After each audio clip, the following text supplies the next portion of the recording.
اس وقت یہ ہے کہ اصل نماز یہی ہے، یہ سورہ فاتحہ۔ چنانچہ میں آپ کو حدیث سنا رہا ہوں جو صحیح بخاری میں بھی ہے، صحیح مسلم میں بھی ہے، جامع ترمذی میں بھی ہے، سنن ابی داود میں بھی ہے، سنن نسائی میں بھی ہے، اور بہت سی کتابوں میں موجود ہے۔ اور یہ عن عبادہ بن صامت رضی اللہ تعالی عنہ، حضرت عبادہ بن صامت سے ہے مرفوعا کہ حضور نے فرمایا لا صلاۃ لمن لم یقرأ بفاتحۃ الکتاب، اس شخص کی کوئی نماز نہیں ہے جس نے کہ سورہ فاتحہ کی تلاوت نہیں کی۔ اب اس سے ہمارے ہاں ایک بڑا اختلاف پیدا ہوا، وہ نوٹ کر لیجئے۔ ایک رائے یہ ہے آپ اگر علیحدہ نماز پڑھ رہے ہیں تو ظاہر بات ہے کہ آپ کو ہر رکعت میں خود پڑھنی ہی پڑھنی ہے سورہ فاتحہ۔ جب باجماعت پڑھ رہے ہیں اب کیا شکل ہو؟ امام پڑھ رہا ہے سورہ فاتحہ تو کیا مقتدی کو بھی پڑھنی چاہیے؟ اس حدیث میں جو الفاظ کی شدت ہے اس کی بنا پر رجحان یہ ہوتا ہے کہ یقیناً اس صورت میں ہر شخص کو لا صلاۃ لمن لم یقرأ بفاتحۃ الکتاب، جس نے کہ فاتحہ کی تلاوت نہیں کی، قرأت نہیں کی، اس کی کوئی نماز ہی نہیں۔ تو یہ موقف ہے امام شافعی کا، یہی مسلک ہے ہمارے اہل حدیث بھائیوں کا کہ آپ چاہے اکیلے نماز پڑھ رہے ہو، چاہے امام کے پیچھے پڑھ رہے ہو، اور چاہے امام جو ہے وہ جہری رکعت پڑھا رہا ہے اور چاہے سری رکعت پڑھا رہا ہے۔ خاموشی والی رکعت سورہ آپ کو معلوم ہے کہ نماز جو ظہر اور عصر کی ہے تو چاروں رکعتیں جو ہے وہ سری ہے، مغرب کے اندر آ کر دو جہری ہیں ایک سری ہے، عشاء میں آ کر دو جہری ہیں دو سری ہیں، سورہ اور نماز فجر کے اندر دونوں جو ہیں وہ جہری ہیں۔ تو چاہے جہری ہو چاہے سری ہو آپ کو بھی لازماً جو مقتدی ہے اسے بھی سورہ فاتحہ پڑھنی ہوگی۔ اب اس کے لیے انہوں نے یہ طریقہ جو ہے تلقین کیا ہے کہ امام تیزی سے نہ پڑھے، رک رک کر پڑھے الحمدللہ رب العالمین، اس کے بعد اتنا وقفہ دے دے کہ جو مقتدی ہے وہ بھی کہہ لے اپنے دل میں یا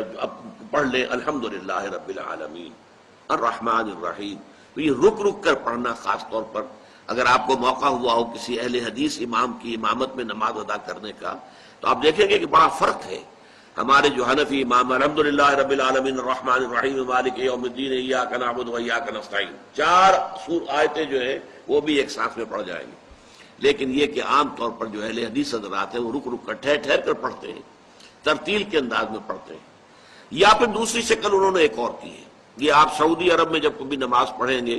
اور آپ پڑھی ہو آپ نے تو وہاں آپ دیکھیں گے کہ امام جو ہے وہ سورہ فاتحہ پڑھنے کے بعد کوئی 1 منٹ جو ہے خاموش رہتا ہے تاکہ آپ اب جو مقتدی ہیں وہ اس وقفے میں وہ اب سورہ فاتحہ پڑھ لیں، پھر وہ قرات کرے گا، کوئی اور آیات اس نے شامل کرنی ہے تو بعد میں شروع کرے گا، درمیان میں وقفہ ہوگا۔ لیکن ایک مسلک یہ ہے، اور یہ مسلک جو ہے یہ در حقیقت قرآن مجید کی ایک آیت کے اوپر مبنی ہے۔ سورہ اعراف کے آخر میں فرمایا گیا وَإِذَا قُرِئَ الْقُرْآنُ فَاسْتَمِعُوا لَهُ وَأَنصِتُوا، جب قرآن پڑھا جا رہا ہو تو توجہ سے اسے سنو، خود خاموش رہو۔ اب یہ قرآن مجید کی آیت ہے، اس کے بنا پر ایک رائے یہ ہے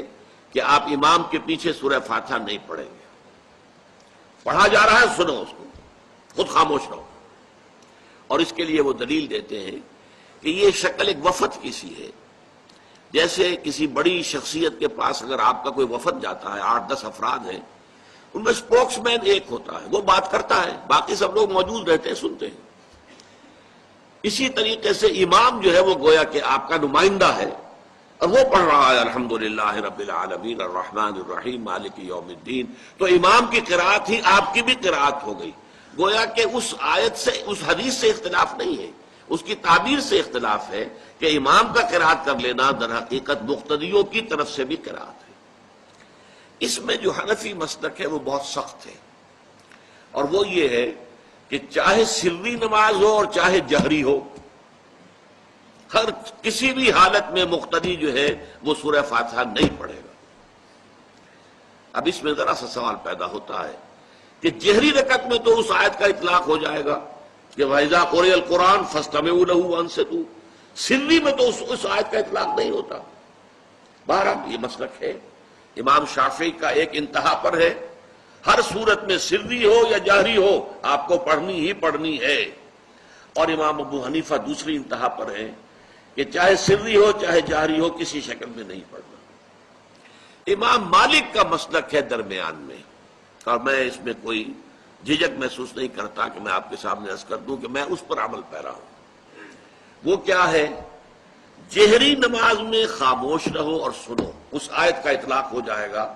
جب بلند آواز سے پڑھ رہا ہے امام تو پوری توجہ، فاستمعوا لہ، اپنی پوری توجہ کو اس کے سننے کے اوپر مرکوز کر دو اور خود خاموش رہو۔ سری رکعت میں البتہ جبکہ وہ بھی خاموشی سے پڑھ رہا ہے، آپ بھی خاموشی سے پڑھ رہے ہیں۔ بہرحال ان چیزوں میں میں نے یہ سب کچھ بیان کیا ہے تو اس سے جو میرا مقصود ہے وہ یہ ہے کہ معلوم ہو جائے کہ اس میں کوئی بڑی بنیادی بات نہیں ہے، نہ یہ کہ جو حنفی ہیں وہ اس حدیث کا انکار کرتے ہوں کہ لا صلاۃ لمن لم یقرأ بفاتحۃ الکتاب، کیسے وہ انکار کریں گے، اور نہ ہی کوئی جو حنبلی ہے یا اہل حدیث ہے وہ قرآن کی اس آیت کا اختلاف سے جو ہے وہ اختلاف کر سکتا ہے کہ اذا قرئ القرآن فاستمعوا لہ وانصتوا، لیکن یہ کہ اس کے پھر اس سے جو احکام کا استنباط ہے اس میں اختلاف ہو جاتا ہے، تو اس کو نہیں سمجھنا چاہیے کہ یہ کوئی بہت بڑی اہمیت والی بات ہے۔